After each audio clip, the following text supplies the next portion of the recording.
हजरत उमर ने खत लिखा, वजीर खजाना से कहा कि गरीबों की लिस्ट बना के भेजो, मैं उन्हें कुछ मेरे पास माल आया है तो मैं बांटना चाहता हूं। तो वजीर खजाना ने जब लिस्ट बनाई तो चौथे नंबर पे गवर्नर का नाम भी लिखा था। कहने लगे हुजूर मेरा गवर्नर भी बड़ा गरीब है। हजरत उमर ने वो नाम पढ़ा तो वजीर खजाना को तलब किया, फरमाया तुम्हारा गवर्नर भी गरीब है? कहा हुजूर चौथे दिन के बाद एक रोटी का टुकड़ा खाते कल देखा है, और हुजूर उनके वजूद पर जो कपड़े हैं अब जगह नहीं बची पेबंद लगने की। गवर्नर साहब का जनाब कोई शय नहीं गवर्नर के पास। हजरत उमर फारूक ने ना 1000 दिनार दिया और खत लिखा कि यार तूने मुझे बताया ही नहीं, किसी ने बताया कि कपड़ा लेने के पैसे नहीं तो मैं पैसे भेज रहा हूं, अपनी जरूरत पे इस्तेमाल कर। वो गुलाम पैसे लेके आया, दरवाजे पे दस्तक हुई तो हजरत सईद बिन आमर की ज़ौजा कहने लगी कौन है? कहा मुझे अमीरुल मोमिनीन उमर ने भेजा है, गवर्नर साहब से मिलना है। ज़ौजा कहने लगी अमीरुल मोमिनीन का पैगाम आया है। जनाब सईद बिन आमर दौड़े, दरवाजा खोला, बिस्मिल्लाह खैरियत थी? तो खत दिया। हजरत उमर ने खत लिखा है कि आपके पास तो कपड़ों के पैसे नहीं थे, बताया ही नहीं। फिर 1000 दिनार दिया तो हजरत सईद बिन आमर कहने लगे इन्ना लिल्लाहि व इन्ना इलैहि राजिऊन। ज़ौजा कहने लगी खैर तो है, अमीरुल मोमिनीन खैरियत से तो है, इन्ना लिल्लाह पढ़ रहे हो? फरमाने लगे उससे भी बड़ी मुसीबत आई है, मेरा राज मेरे रब के साथ था, मेरा राज खुल गया है। कौन है जिसने मेरा राज खोला है कि मैं गरीब हूं? कौन है? और फरमाने लगे देखो जब से हुजूर का कलमा पड़ा मैंने दुनिया को करीब फटकने नहीं दिया, दौलत को दिल में जगह लेने नहीं दी। उमर ने क्या समझा है? 1000 दिनार मुझे भेज दिया।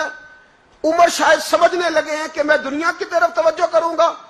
गुलाम कहने लगा हुजूर आपको पता है ना अमीरुल मोमिनीन के जलाल का, तो मेहरबानी फरमाए जात पे इस्तेमाल करे। फरमाया अच्छा चलो ठीक है जात पे इस्तेमाल कर ले। दरवाजे पे खड़े होके आवाज लगाई गरीब सारे आ जाओ, गरीब सारे, गरीब सारे आओ, गरीबों आओ। सब गरीब आ गए। 1000 दिनार वहीं बैठे बैठे बांट दिया।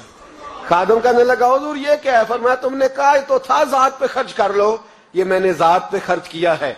जब सुबह कयामत में जाऊंगा तो ये पैसे मेरी जात के काम आ जाएंगे, ये मेरी जात के काम आएंगे, जात पर ही तो खर्च किया है। वो गुलाम कहते मैं वापस आया, हजरत उमर से आके कहा कि सईद तो बड़ा आला है। हजरत उमर कहने लगे सिर्फ सईद नहीं, जिसने भी मुस्तफा का कलमा पढ़ा है।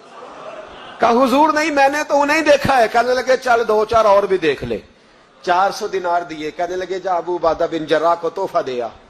कहते मैं हजरत अबू उबादा बिन जर्राह के घर गया, मैंने कहा हुजूर ये अमीरुल मोमिनीन ने आपको जात के लिए भेजे। फरमाने लगे अल्लाह उमर पे रहम खाए, उससे मुझसे ज्यादा जरूरतमंद कोई नहीं मिला था, मुझे ही भेज दिए। चलो भेज दिए तो कोई बात नहीं, सख्त आदमी है, इनकार करूंगा तो नाराज ना हो जाए।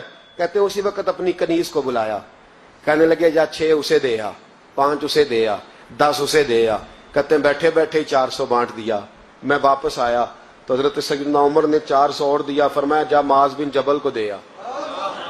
कहते मैं हजरत माज बिन जबल के पास गया, मैंने कहा अमीरुल मोमिनीन ने आपके लिए भेजे हैं। फरमाने लगे बड़ा अच्छा होता अगर उमर मेरे ईमान का गवाह बन जाता, बड़ा अच्छा होता अगर मस्जिद में बैठ के मेरे लिए दुआ कर देता। ये उसने क्या किया? पैसे भेज दिए। हमारे रसूल ने तो ये चीजें हमारे करीब आने नहीं दी। फरमाया अच्छा आए हैं तो लाओ। दरवाजे पे बैठे बांटने लगे, सारे बट गए तो बीवी ने अंदर से आवाज दी, कहने लगी हुजूर 2 दिनार अगर दे दे तो मैं आपके लिए और अपने लिए एक एक कुर्ता ले आऊं 2 दिनार। तो फरमाने लगे ओ भली मानस तूने देर कर दी, अब तो सारे बांट दिए, जरा पहले बताती तो दे देता। तो वो गुलाम कहते मैं बाहर खड़ा सुन रहा था, बीबी कहने लगी आपकी मेहरबानी मुझे बहलाए ना, मैं पहले भी कहती तो आपने फिर भी नहीं देने थे, मुझे पता है, मुझे बहलाए ना आप, मैं पहले भी कहती तो आप मुझे और रंग में बहला देते। वो शख्स कहता है मैं वहां से चला, हजरत उमर के पास आया, कहने लगे ये किसी और को मैंने हाथ बांधे। मैंने कहा हुजूर मैंने आजमा लिया है, जिसने भी मेरे रसूल का कलमा पढ़ा है दिल से भी पढ़ा है, रूह से भी पढ़ा है।